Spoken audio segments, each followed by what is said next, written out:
I've got a certification exam at work coming up, but I need to buy materials for it, and if I leave work on time without doing overtime, my salary will decrease. We were discussing our financial plans for our future together now that we're married. Due to his study for the promotion exam, the money he can contribute to our household will be less. I thought it was fine since both of us are working. However, I soon started feeling uneasy about Tom's behavior. Unfamiliar apps on his phone, a sudden increase in overtime. And most notably, when we went out to eat, he wouldn't take a single bite of his food. The peculiar hand movements of the waiter caught my attention too. I felt like I had seen those movements somewhere before. If my hunch is correct, this could be really bad. I left the bar we went to under the pretense of work and distanced myself from Tom. I decided to uncover his suspicious actions. Thinking no one would notice was a big mistake. I am Hannah Young, 38 this year. I work as a tax consultant, enjoying a fulfilling life both professionally and personally. I can proudly say that I'm enjoying both aspects of my life now, but it wasn't always easy. When I graduated from college, it was the midst of a recession, and finding a job was tough.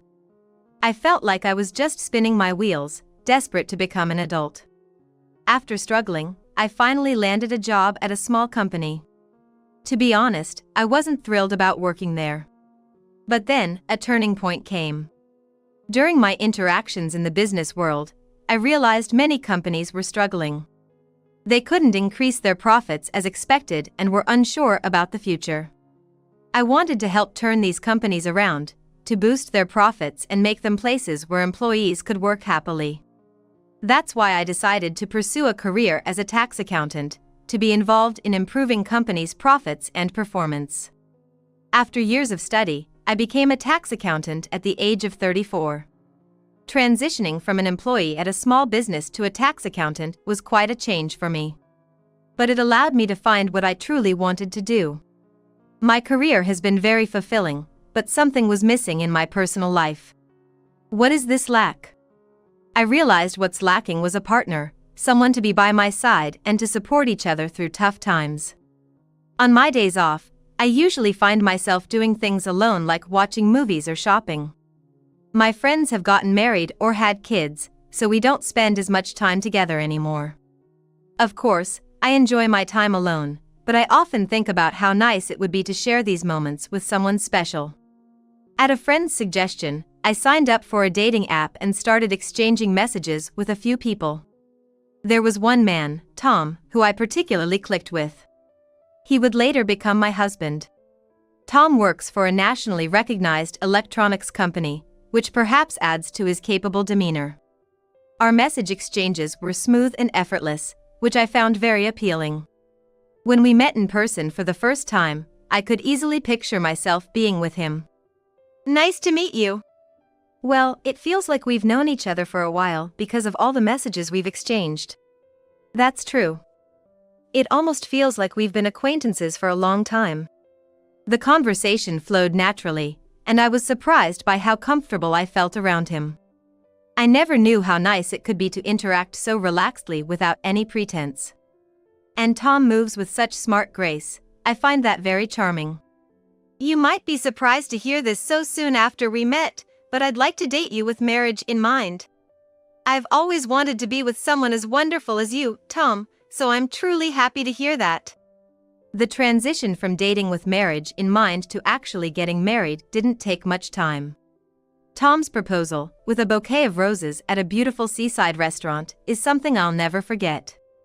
I will make you happy, Hannah. Please, be with me. Let's get married. I'd love to. Thank you. At 38, I got married to Tom. It might have been a late spring for me compared to others. But marriage isn't about age. It's about who you're with, and most importantly, being happy. I was sure I could be happy with him. But apparently I might have been the only one who thought so. I started to sense a looming shadow over our married life, a feeling I tried to ignore. Tom and I both worked, and we thought it'd be best to have some personal spending money, so we opted for an allowance system. We put money needed for shared expenses into a joint account and kept the rest for ourselves to use freely. When we were discussing how much money to contribute, Tom brought up something that concerned him. About the money we put in the joint account, is it okay if I contribute less than Hannah? Okay? What do you mean by that? Can I ask why, if you don't mind? Tom seemed hesitant at first, but then opened up. There's a certification exam at work coming up. But I need to buy materials for it, and if I go home without doing overtime, my salary will decrease. I see. Preparing for the certification exam while working must be tough. Understood. I'll help out in any way I can. Really? That's so nice of you. Tom was delighted, clapping his hands. Of course, it's an important exam for your career. We need to make sure you can give it your best shot. I remembered how tough it was for me when I was studying for my CPA exam. Having quit my job to focus on studying, I understand how challenging it is to prepare for an exam while working. Don't worry about the money. Just focus on preparing for the exam. Thanks. You're amazing, Hannah. So, when is the exam? It's in 8 months. It's a bit far off, but... Tom seemed happy to have the time to focus on his studies. I reassured myself that this was the right thing to do. However, right after we made that agreement, Tom's work habits changed drastically. What? You have a business trip the day after tomorrow? Suddenly, after deciding how much to contribute to our joint account, his business trips increased. It can't be helped, it's an order from work. But you need to prepare for your upcoming exam, right? And yet, you have to go on so many business trips? What do you want me to do, disobey orders and not go? Tom looked at me with a lack of ease in his eyes. It's not that, but... I'm just worried. Then please don't interfere. How hard I work here will determine my success. Understood. But don't push yourself too hard. They say men become single-minded when focused on work, and maybe Tom is just that type. I've been with this company for a long time, but I want to expand my role even more in the future. It would be great to see you taking on more responsibilities. I'm here to support you. Tom seemed content, but I was oblivious to the underlying issues in his smile. He began bringing work home. And I found myself constantly trying not to disturb him while he was focused. It was a bit suffocating, but I did it for Tom. Then, one quiet evening, the sound of a smartphone notification broke the silence. Huh? That's Tom's phone. The notification sounds chimed repeatedly just as Tom had stepped out to the bathroom. If it was an important work call, I thought I should let him know when he returned. With a casual intent, I picked up Tom's phone and felt a slight unease. The screen showed a sparkly app on a light blue background, which was odd. Tom usually used his phone only for work, and this didn't seem like a work-related app. Could it be an app for meeting other women? But he shouldn't need that now, being married to me. As I pondered, Tom returned from the bathroom. Hey, my phone, what are you doing? Oh, your phone kept ringing, so I thought I'd hand it to you in case it was work-related. Don't meddle with things you shouldn't. He snapped, snatching the phone from my hand. With a snap, the phone was in his hands. Sorry, but you didn't have to grab it like that. Come on, stop interfering. I haven't exactly advertised that I'm married at work, so it would be shocking if you suddenly answered my phone, wouldn't it? He retorted while hurriedly checking his phone. Indeed, Tom's company is large, so it's plausible that not everyone knows everyone else's marital status. However, his irritation seemed excessive just because I tried to hand him his phone. Maybe his work wasn't going well. Tom's attitude always reflects how well his work is going. It's likely the case this time too. Ever since that day when Tom made those infuriating remarks, I've become even more cautious around him. I don't want to be falsely accused of being the reason his work isn't going well. Tom seemed to notice my mood and started a conversation. Hey, are you free after work this Thursday? I'll probably finish around 7, but why, is something up? Well, I've been feeling bad about the other day. I know it's not much, but how about we go out for a drink as an apology? Seeing Tom's awkward smile, I felt relieved inside. And eagerly agreed. That sounds nice. But you suggesting a drink is rare these days. What's the occasion? As I asked playfully, Tom seemed to relax and opened up. Don't tease me. I just got moving on a new client project recently, and it went well. I wanted to share the joy with you. Oh, is that so? I thought you were just dealing with some tough project because of your grim face. Glad to hear it went well.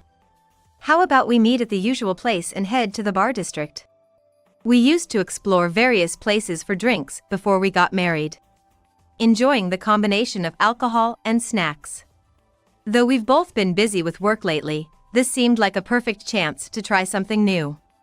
Our memory-filled area changes frequently, so there might be some interesting new spots. I was looking forward to the day. On the day we planned, I finished work early not to be late. I remembered how we used to hop from one bar to another in this area before getting married. Excited, I walked to our meeting spot. We'd usually decide on a place based on our mood, a unique encounter each time. Hey, over here. Now, where shall we go today? As we strolled through the bustling streets, a particular sign caught our eye. There were no conspicuous decorations, but each decorative accessory was somehow sophisticated. The sign mentioned it was newly opened, with handwritten notes about recommended dishes and drinks. It seemed like they had a special selection of bartender-recommended beverages. It's the first time I've seen it, but there's something about it that attracts drinkers. Hey, how about we try this place today? I was delighted by the new discovery on a familiar path. Really? You want to go in here? Don't you want to look around a bit more? There are plenty of other bars around. But this place has a variety of drinks and dishes, and it looks stylish. I thought it might be nice to try something different for a change. What? You're looking for style now? Have you lost your mind? That's not like you at all. I can't keep up with this. There was no absolute need to pick that bar, but being rejected so strongly made me wonder if there was a reason behind it. I thought this place looked good, but was there something wrong with it? When I asked, Tom let out a big sigh as if he had given up. All right, I get it. As you wish. Tom's behavior, like that of a sulky child, caught my attention. Was it really that bad that I wanted to go to this bar? I couldn't understand the recent fluctuations in Tom's mood. When we entered, there were tables and a bar counter.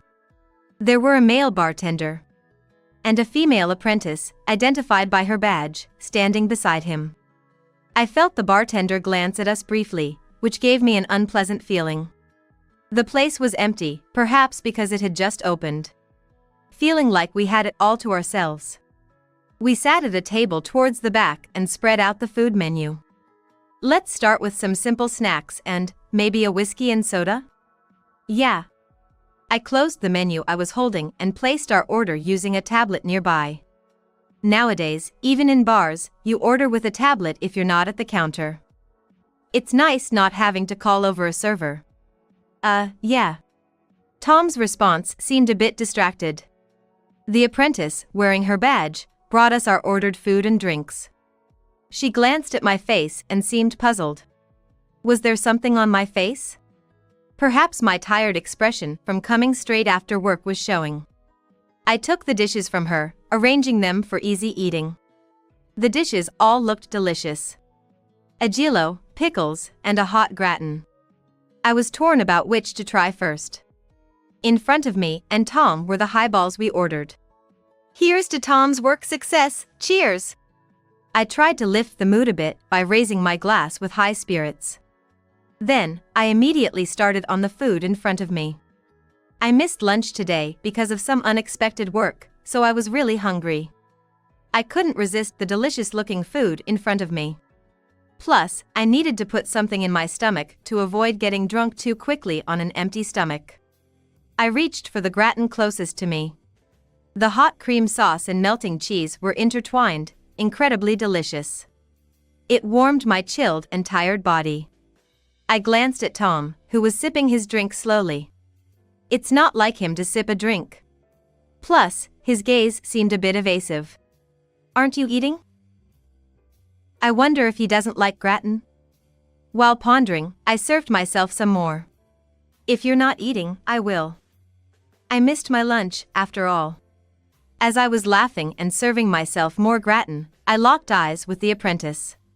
She was making a peculiar motion, touching the tip of her right ring finger to the palm of her upturned left hand and rotating it. That strange movement made me think.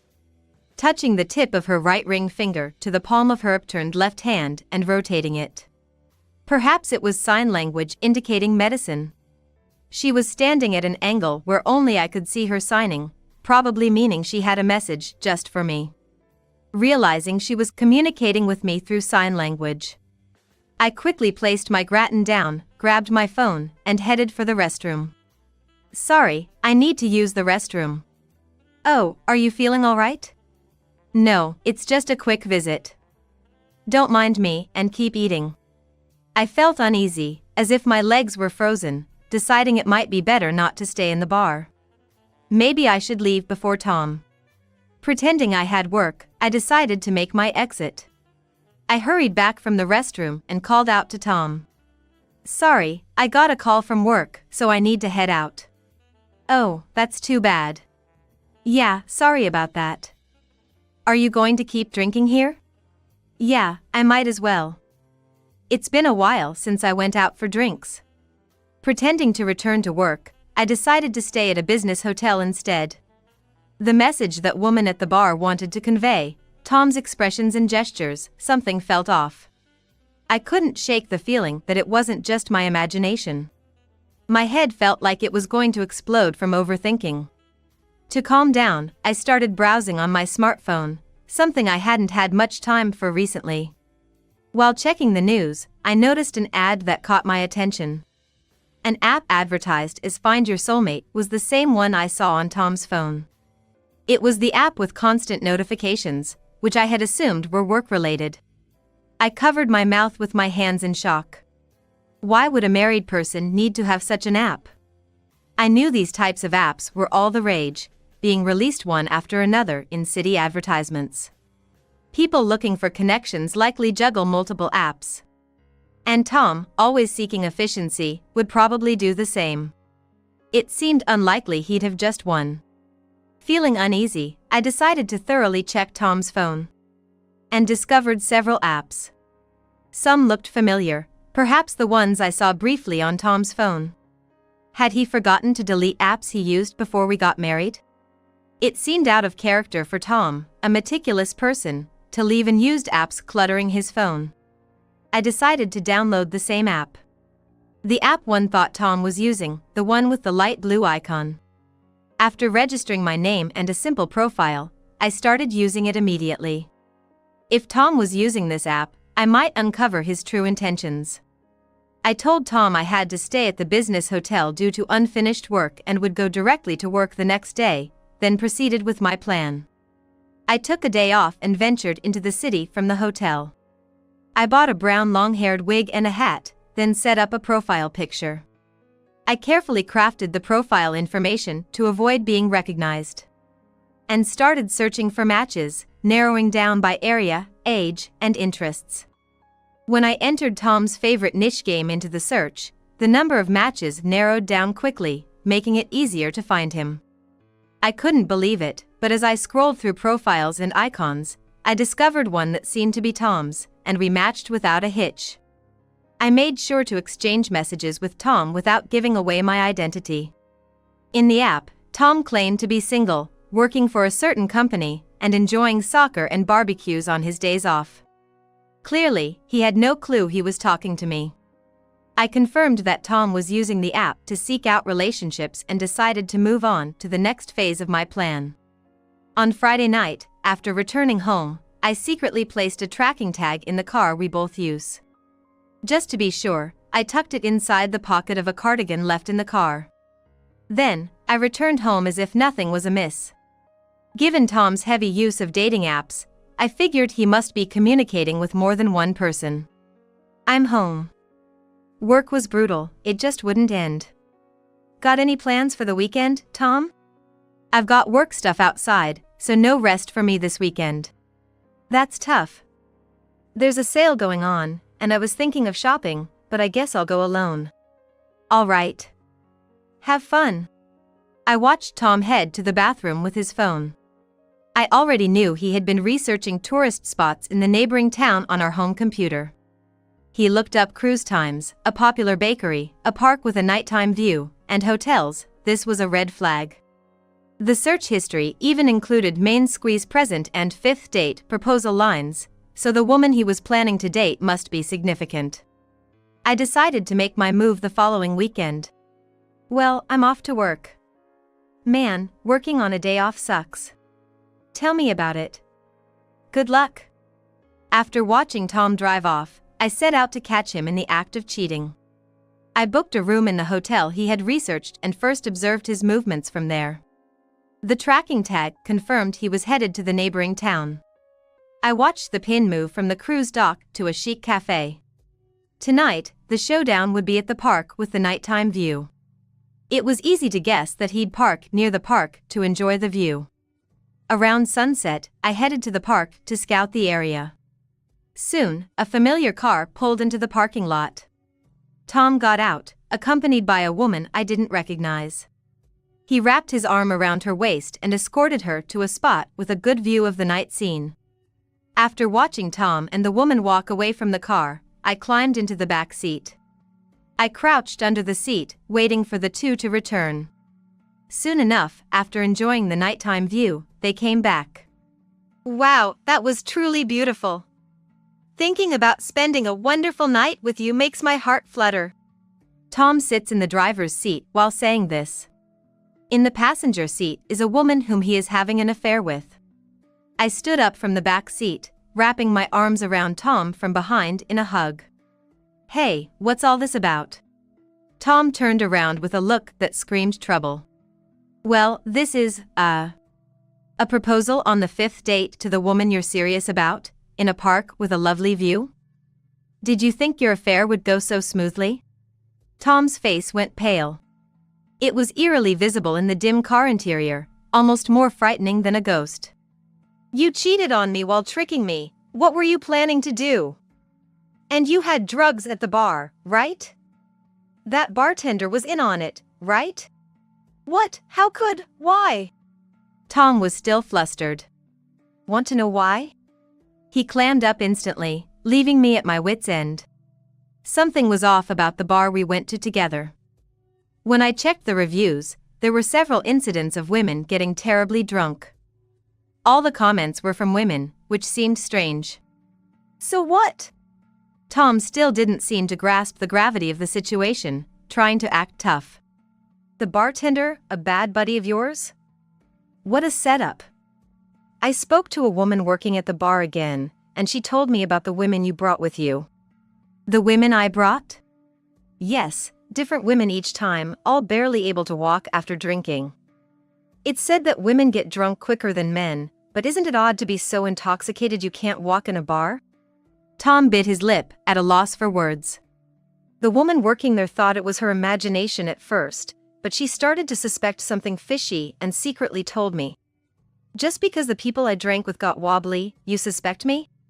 I was astounded by Tom's poor excuse-making. I pulled out a pen.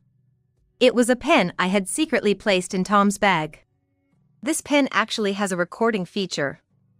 I turned it on, so it recorded everything you talked about at the bar. As I said this, Tom's face turned pale. A shade I'd never seen on him before. Without hesitation, I pressed the play button. The recording clearly captured his words of thanks for spiking the drink with a drug that makes one easily intoxicated. I can't believe you'd do such a thing. Tom, seemingly frustrated by being called out, lashed out in anger. You should be grateful I married an old maid like you. Sneaking around like a detective. In his rage, Tom slammed his bag on the ground. The woman nearby glared at me, hurling accusations. You're the one tying Tom down, aren't you? It's your spiteful actions that make you hated. I wouldn't do something like this. It was clear this woman, Mary, was Tom's affair partner. She was clinging to him like a lover. And was yapping like a small puppy. I knew he was married, but I'm the right one for him. It's just a fling with the other women, right? I'm gonna be happy with Tom. Right for him? He works at a manufacturer, and he's gonna get promoted soon. He even said I could become a housewife. He's gonna be the perfect husband. She's a working adult, but seems to run headlong without thinking. Like a dreamy girl, misunderstanding something. The man you want to marry is about to be fired. Laughable, isn't it, that your future husband is getting the boot? Mary looked shocked, then began to make a scene. That's a lie! Tom getting fired? As much as you're upset about being cheated on, that's a bit much, isn't it? I showed her a printout. I had to contact his company for something before. Turns out he lied about business trips to go on cozy overnight dates. The printout I held included evidence of his false reporting, schedules, and fake business trip receipts. The company was shocked to learn of his work ethics. They're terminating his contract. Contract termination? What do you mean? He was gonna become an assistant manager. I couldn't help but laugh. He told you that, did he? You didn't know he was just a contract employee? Mary looked confused, unsure what to believe. I don't see what's good about a man who intoxicates women for his own desires, a non-full-time employee, but if you're fine with that, be my guest. What? No thanks. I don't need a man who's about to be fired. As she attempted to walk away from the car's passenger seat, I quickly stepped in front of Mary's path, causing her to fall dramatically. She hit the ground face first due to the momentum of her fall. What the heck? What's with you? You knew he was married and still engaged in an affair, even attempting to steal him away, right? But you were prepared for the high cost of an affair, weren't you? This time, it was Mary who turned pale. I can't pay any claims. I'm just a girl, and I don't have that kind of money. Using "I'm just a girl" as an excuse at your age is embarrassing. Besides, having no money is undoubtedly your own fault due to lack of ability. Hey, there's no need to be so harsh. Tom interjected, trying to shield her. I've had enough of your farce. A woman intent on stealing a married man, and a man scheming to get women drunk for his desires, you're perfect for each other. I started walking away from Tom and Mary. I'm just a girl, so I really can't pay. Tom, you will take care of everything, right? Hey, it's all about equality nowadays, right? There's no man should or woman should sort out your own mess. How terrible. So you're betraying me now. I could hear them arguing behind me. I was surprised to hear the word betrayal coming from Mary. But none of that mattered to me anymore. I went home, packed my essentials, and left. Tom called several times, begging for reconciliation. But I ignored all his calls. Once, I answered thinking it was an unknown number, but it was Tom. Please, I can't handle a divorce right now. Do you think you're in any position to say you don't want a divorce? If I get divorced now, I can't live. Just wait until I find another job. I sighed deeply. So I should support you until you find another job? Impossible. Cry to your affair partner instead. Then Tom yelled. I can't do something so pathetic. But I was no longer someone who would falter at such words. Pathetic? Who was the one acting shamelessly towards me? Tom fell silent. Anyway, we'll communicate through a lawyer from now on. Through a lawyer, I was able to claim a substantial amount in alimony. However, since Tom lost his job due to contract termination, his parents had to cover for him. Now, he's being worked hard as a construction site worker from morning till evening. Due to his unpleasant personality and sarcastic tone, he's become a target for his colleagues, or so I've heard. As for Mary, the affair partner, it seems she was fired from her job after her affair at the workplace was discovered. According to a colleague who worked at the same company, she was loudly protesting her innocence until the very end. I have officially divorced Tom and am now enjoying my life alone. Both my professional and private life are going well, and I'm truly happy to have divorced Tom. Lately, as a tax accountant, I've been getting more clients, and many have expressed their gratitude, saying, "I'm glad I asked for your help." Hearing that makes me feel that my work is worthwhile. Marrying Tom might have been a mistake, but I've gained the strength to choose my own life, so I have no regrets. Incidentally, I ran into the woman who was an apprentice at that bar at a shopping center's food court, and we had a great chat. It led to us occasionally meeting up for tea. She told me how happy she was that her sign language skills, learned in a sign language club, could be put to use in such a way. She hadn't realized I was Tom's wife, and that episode has become a funny story we share. Now, I'm content with my peaceful life.